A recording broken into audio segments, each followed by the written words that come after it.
everyone, and welcome to the summary of the week. Each week, we'll be sharing the latest news and events from the Formula One scene, providing you with a comprehensive overview of the happenings in the sport. Whether you're a longtime enthusiast or a newcomer, we aim to keep you informed about the latest developments in the F1 world. Thank you for joining us, and let's get to the news.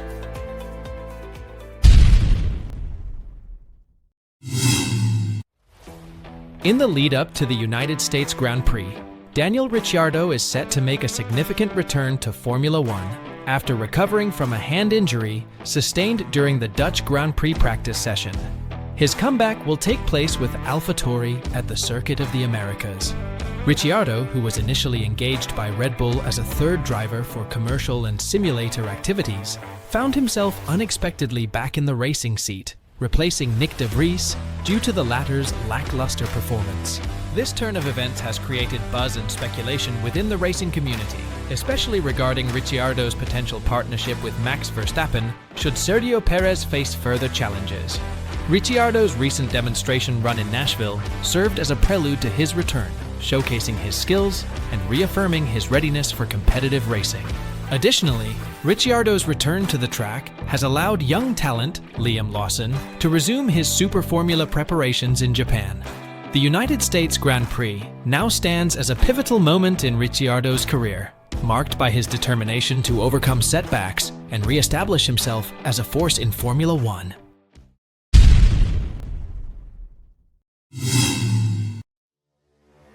Andretti Cadillac Racing, the American outfit, has advanced to the final stage of Formula One's entry process, facing significant resistance from existing teams.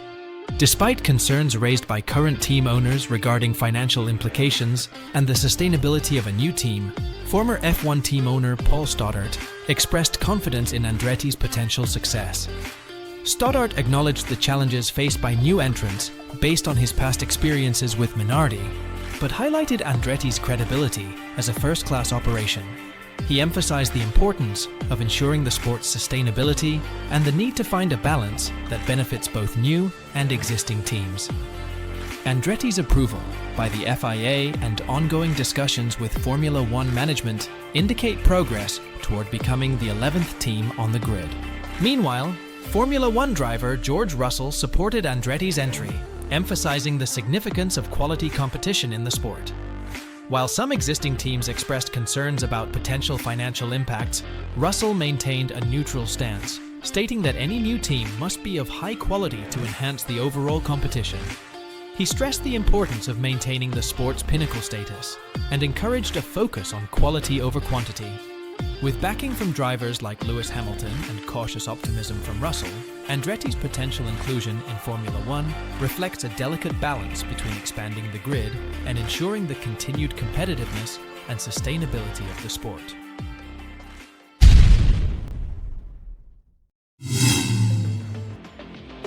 Max Verstappen clinched his third Formula One championship title with unwavering determination and confidence, despite occasional frustrations expressed over team radio. His victory over the seven-time world champion not only strengthened his position, but also instilled in him newfound resilience. Alain Prost noted that this triumph enhanced Verstappen's self-assurance, making him a more potent competitor. Prost's observation about Verstappen's relentless pursuit of perfection is a warning sign for rivals, indicating his sustained dominance. With the regulatory landscape remaining stable for the next 2 years, and the synergy between Verstappen and his team growing stronger, Verstappen's reign in Formula One seems set to continue well beyond 2026.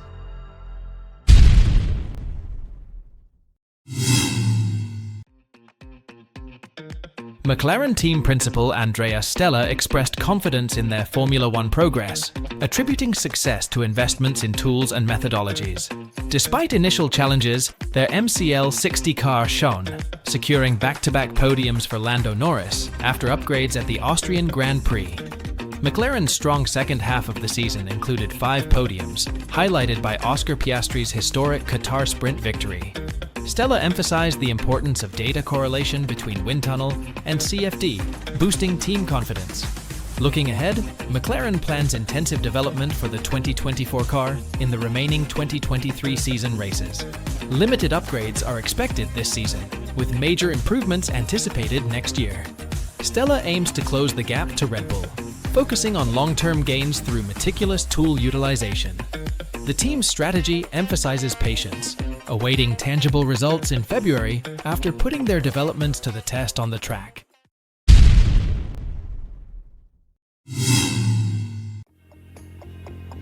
Three-time Formula One race winner Johnny Herbert has expressed his view that Lewis Hamilton, a seven-time world champion, is a role model, but should have exercised better judgment by crossing the track unsafely during the Qatar Grand Prix. Following Hamilton's initial corner crash with George Russell, the FIA reprimanded him and imposed a $50,000 fine, which raised concerns about safety rules and their impact on younger drivers. Herbert, who is a former FIA driver steward, defended Hamilton against criticism for the collision, calling it part of racing, but noted that Hamilton's judgment fell short in the situation.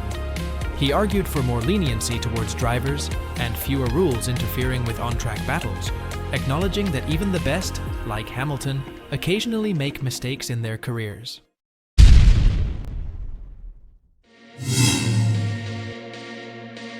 Carlos Sainz's Qatar Grand Prix took an unexpected turn when a fuel leak was discovered on his SF23 Ferrari, compelling him to skip the race.